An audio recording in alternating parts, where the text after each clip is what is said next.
मेरे भाइयों, बड़ा दुख होता। एक नौजवान साथी से हमने पूछा कि आप मुसलमान हैं? उनके बाल अजीब तरह के कटे हुए थे। हमने उनसे पूछा कि आप तो बड़े मॉडर्नाइज लगते हैं, फैशन परस्त। हमने कहा एक बात बता दीजिए कि मोहम्मद रसूलुल्लाह सल्लल्लाहु अलैहि वसल्लम के दादा का नाम क्या था? उन्होंने कहा कि मौलाना पूछने की बात है, अब्दुल मुत्तलिब। हमने कहा बहुत अच्छी बात, अब्दुल मुत्तलिब। हमने कहा रियल नाम क्या था इनका? हकीकी नाम बहुत सारे आदमी नहीं जानते, हम में से कोशिश भी नहीं करते। और अगर कहीं किसी क्रिकेटर के बारे में उनको इन्फॉर्मेशन निकालना हो तो फ़ौरन गूगली में सर्च करेंगे, गूगल पे जाकर ढूंढेंगे, अभी 1 घंटे के अंदर PDF निकाल करके दे देंगे। वो किसी एक्टर एक्ट्रेस के बारे में इतने लगाव है, एकदम अंदर से खोखले हो गए, एकदम खोखला। हमने कहा कि अच्छा बताओ अल्लाह के नबी अलैहिस्सलाम के अब्बा का नाम? बोला मौलाना पूछने की कोई बात। हमने कहा उनकी वफ़ात कब हुई? बोला ये तो मालूम नहीं है, लेकिन आप अलैहिस्सलाम के अब्बा का नाम अब्दुल्ला, मोहम्मद रसूलुल्लाह के नाम दादा अब्दुल मुत्तलिब। हमने कहा अब्दुल मुत्तलिब को अब्दुल मुत्तलिब क्यों कहते? उनका रियल नाम क्या था? कौन से ख़ानदान से आते थे? कौन हसब व नसब क्या था जानते हो? बोला ये सब नहीं जानते हैं, ये तो हमको मौलाना साहब ने मकतब में पढ़ाया था। मकतब मदरसे, बेसिकली हम अपने बच्चों को वहाँ से एक धार्मिक कॉन्सेप्ट वहाँ पर देते हैं, लेकिन इन जगहों में भी थोड़ा अपग्रेड करने की ज़रूरत है। अपने मदरसों में, बोर्ड के मदरसों में जो निसाब है उसको ढंग से अगर पढ़ाया जाए तो हमारा बच्चा अच्छी क्वालिफिकेशन हासिल कर सकता है। हमारे मकातिब के अंदर जो दादा आदम के ज़माने का जो बहुत पहले से जो चला आ रहा है वो बहुत कामयाब तरीन, लेकिन हम लोग उनके अंदर जो अंग्रेज़ी को, हिंदी को दर्जा नहीं देते, हिसाब को दर्जा नहीं देते, छोड़ देते उनको कि कौन पढ़ने जाए अंग्रेज़ी, कौन पढ़ने जाए हिंदी, कौन पढ़ने जाए हिसाब। अरे हिसाब का तज़किरा कुरान में है, फक्तुब बैनकुम बिल अदल। हिसाब, math, it is a divide, it is related to the last, the authentic books then the world by God has been sent down to the earth to teach the people is the Quran। फल्यक्तुब बैनकुम बिल अदल। हिसाब कहाँ से निकलता? कुरान से निकलता है। वयख्लुक़ु मा ला तालमून। साइंस कहाँ से आते? कुरान से आते। वअंज़लनल हदीद फ़ीही बाअसुन शदीद। साइंस के अंदर लोहे का इस्तेमाल होता है, स्टील का इस्तेमाल होता है। कहाँ से निकलते? कुरान से निकलते। कुरान के अंदर सारे तालीमात हैं, इनको अपग्रेड करने की ज़रूरत है, थोड़ा मॉडिफाई करने की ज़रूरत है। आज हमारे बच्चों पे, आज एक आदमी आकर बोला मौलाना 354 हम पे धारा लगाया गया। आपके जलसे में आने से पहले एक पंचायती थी हमारे इंस्टीट्यूट के अंदर, एक छोटी सी बात 354 धारा बोला हम पे लगा दिया। क्या मतलब होता है इसका? 354B का क्या मतलब होता? 354B हम नहीं जानते, 302 का धारा हम नहीं जानते, 307 का धारा हम नहीं जानते, 376 का धारा हम नहीं जानते, हमारे बच्चे नहीं जानते। सलमान खान का बाप कौन बता देंगे? शाहरुख खान का दादा कौन बता देंगे? आमिर खान की नानी कौन बता देंगे? आमिर खान की शादी कितनी हुई वो बता देंगे। लेकिन यहीं पर आ जाएं आप, पूछ लीजिए कि दादा अब्दुल मुत्तलिब, मोहम्मद रसूलुल्लाह के दादा का नाम क्या? बहुत से लोग नहीं बता पाएंगे। भारत के संविधान के बारे में पूछ लीजिए कि 302 कब लगता है, वो नहीं बता पाएंगे। 354B कब लगता है, वो नहीं बता पाएंगे। 376 का क्या मतलब है, वो नहीं बता पाएंगे। 307 ये धारा दफात कौन कब लगते हैं, वो नहीं बता पाएंगे। मेरे भाइयों, मेरे नौजवानों, and you must to know about and these things and about Indian Constitution and about the Indian preamble। ये सब जानना जरूरी है, नहीं जानते। हमने कहा कि आपके ऊपर चार्ज लगा है, 354B का मतलब होता है आपने पूरी कोशिश की किसी के ऊपर, किसी गांव समाज की बहू बेटी को कि उनकी इज्जत व आबरू लूटने की, उनकी रेप करने की, बलात्कार करने की अगर आपने कोशिश की है तो ये धारा लगता है। अगर आपने किसी की बलात्कार या किसी की इज्जत लूट लिया, आपने अगर किसी का बलात्कार किया है तो 376 का धारा लगता है। अगर आपने किसी का गला काट दिया है यानी मर्डर कर दिया है तो 302 लगता है। अगर आपने किसी को मारने की कोशिश की है, किसी का सर फोड़ने की कोशिश की है तो वहां पर 307 लगता, अटेम्प्ट टू मर्डर। हमने कहा कि ये चीजें तो पता होना चाहिए, और अफसोस मास्टर साहब थे वो, अच्छी बात है, लेकिन ये रोजमर्रा की चीजें होती हैं जो बताना और समझना और समझाना हमारे लिए निहायत जरूरी। इसीलिए तो बोलते हैं ना, लोग क्या बोलते हैं कि मुसलमान बहुत बच्चे पैदा करते और उन बच्चों की परवरिश नहीं करते, उनकी तालीम नहीं देते, इसीलिए जनसंख्या नियंत्रण कानून कहीं पर लाए जाते कि कानून बनाओ ऐसा कि 2 बच्चे से ज्यादा ना हो, 2 बच्चे से ज्यादा ना हो।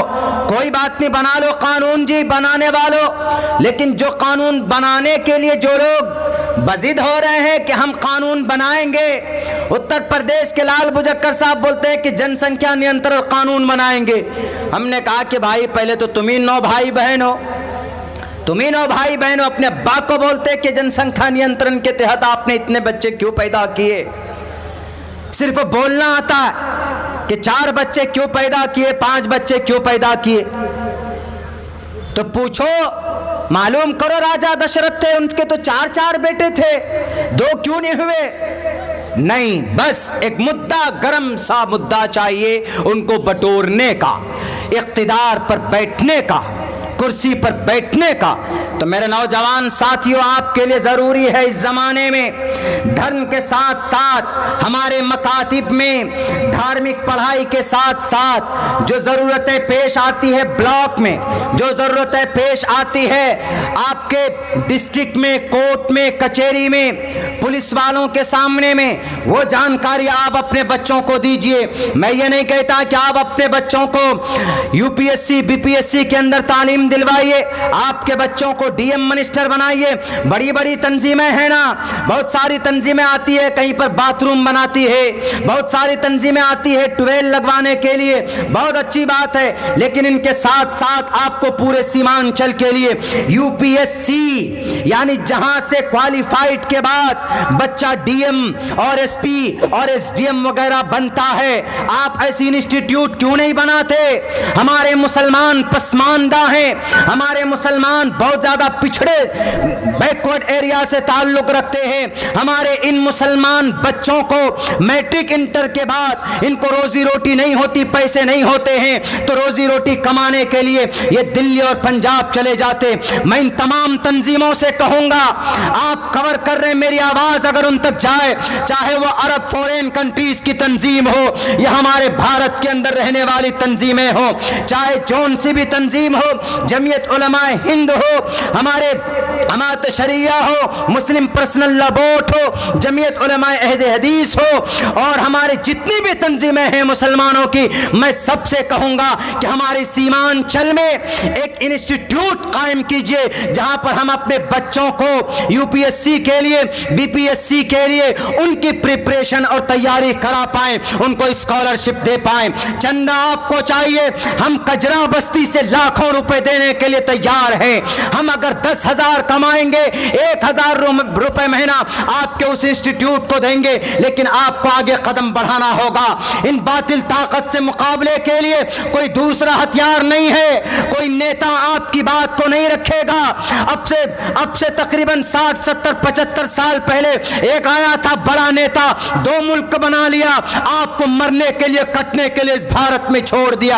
आज भी कुछ मुसलमान नेता हैं जो अपनी कुर्सी के लिए भड़काऊ भाषणें देते हैं कि नहीं मुसलमानों उठो, अपना हक लो सियासत में। ठीक है, उठेंगे मुसलमान, आप जीतते भी हैं, आपको कुर्सियां भी मिलती है, लेकिन जब उन्हीं के इलाके में किसी की मॉब लिंचिंग होती है तो आप उनकी मदद को नहीं पहुंचते हो।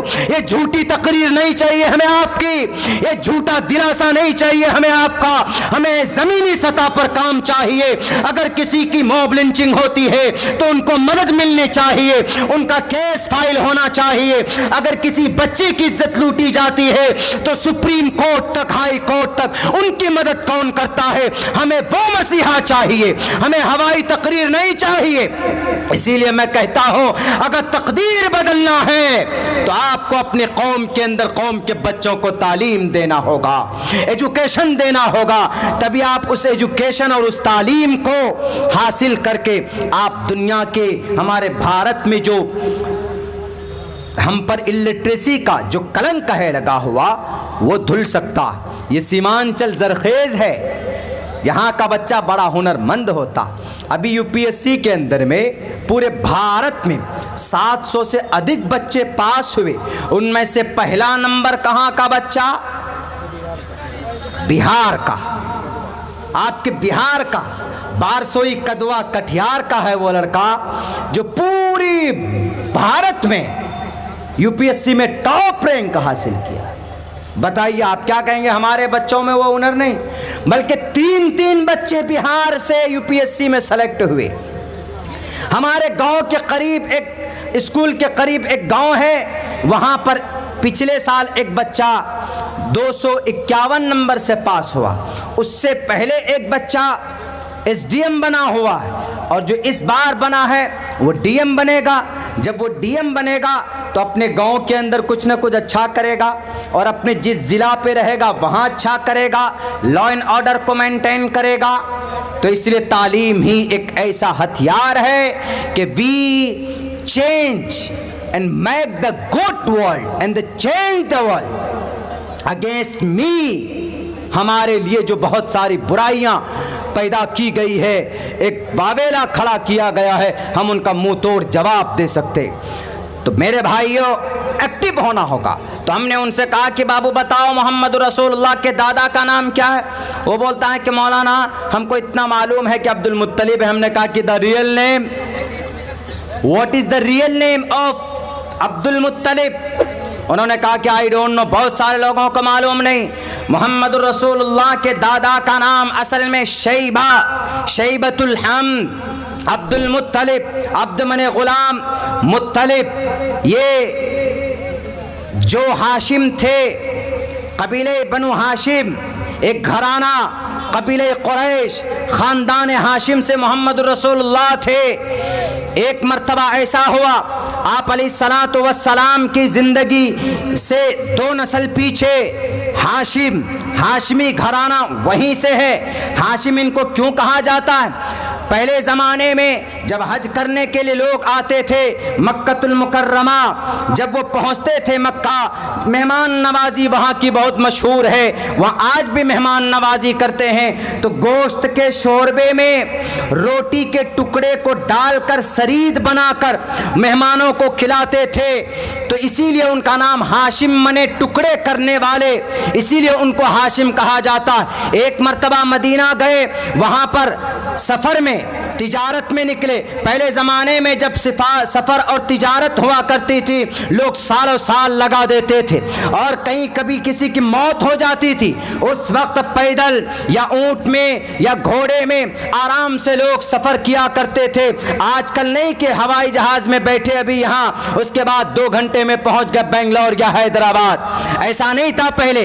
तो आप ये हाशिम साहब गए मदीना, वहाँ शादी की। शादी के बाद वहाँ से वो जब बाहर निकले तो उनकी जो अहलिया मोहतरमा थी वहाँ मिला हुई, उनसे जो बच्चा पैदा हुआ उनका नाम था शैबा। नाम शैबा इसलिए था क्योंकि उनके बाल में कहीं कहीं पर सफ़ेदी थी, तो शैबा के मतलब सफ़ेद। तो हाशिम साहब जब वहाँ से निकले तो उनका इंतकाल हो गया। तो एक हाशिम के एक भाई थे जो मक्का में थे, उनका नाम था मुत्तलिब। उनको पता चला बहुत दिनों के बाद कि हमारे जो भाई हैं उन्होंने मदीने में शादी की और हमारा एक भतीजा भी वहाँ पर जन्म लिया है। तो ये पहुँचे यहाँ से, मक्का से वहाँ पर मदीना जाने के बाद वहां पर कहते हैं, देखते हैं, शक्ल सूरत से पहचान गए उस बच्चे को कि यही बच्चा लगता है कि हमारा भतीजा। जब उनकी माँ से बात की, उन्होंने इनकार कर दिया कि मेरे शौहर का ये रिजल्ट, मेरे शौहर का ये निशानी मैं अपने बच्चे को कैसे दे सकती हूँ। उन्होंने कहा, मुत्तलिब साहब ने कहा, हाशिम के भाई साहब ने कहा कि देखिए, मैं हमारे इलाके में वहां पर हम सरदार हैं, अभी इनको लेकर जाते हैं, अभी सरदारी आएगी, आपके बच्चे के हाथ में सरदारी आएगी, आपके बच्चे के हाथ में मेहमान नवाजी आएगी, बेहतर होगा, अच्छा काम होगा। उन्होंने कहा अच्छा ठीक है, आप इस बच्चे को लेकर जाएं। जब मुत्तलिब साहब अपने ऊंट के पीछे अपने इस बच्चे को बिठा कर लेकर जब मदीना से आए तो लोगों ने कहा कि मुत्तलिब तुम गए थे खाली, आए हुए गुलाम को लेकर।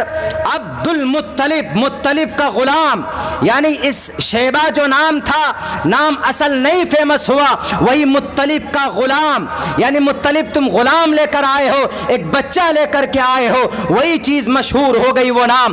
और पूरी कुरैश की तारीख में, खानदान मक्का में जितने भी खानदान और कबीले थे, उनमें सबसे मुबारक और सबसे अच्छा और कामयाब कोई सरदारी करने वाला पैदा हुआ था तो उसका नाम अब्दुल मुत्तलिब था। नाम असल में शैबा है, लेकिन नाम पड़ गया उनके अपने चचा के नाम पर वो लेकर आए थे तो उनका नाम पड़ गया अब्दुल मुत्तलिब। सबसे बेहतरीन नसब और हसब में उनका आप अलैहिस्सलातु वस्सलाम की पैदाइश हुई है। हिरक़्ल ने पूछा था अबू सुफियान से कि जो मोहम्मद पैदा हुआ है उनका नसब और हसब कैसा है बताओ। उन्होंने कहा कि आला और अशरफ है, और यही वजह है कि इसको जिक्र किया है भागवत पुराण के अंदर, कहा है शंबल ग्राम गुख्य सबराह मनय सगहा तमना भवने विष्णु यशसा कल की प्रादुर्भविष्यति।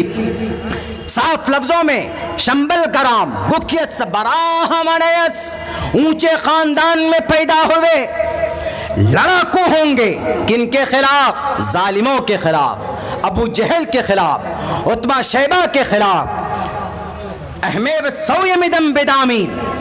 और कहा साफ लफ्जों में उस तरह यस्स परवाही जो घोड़े पर बैठकर सवारी करेंगे, मोहम्मदुर रसूलुल्लाह की सवारी घोड़े पर होती थी, ऊंट पर होती थी, खच्चर पर आप सवारी किया करते थे मोहम्मदुर रसूलुल्लाह।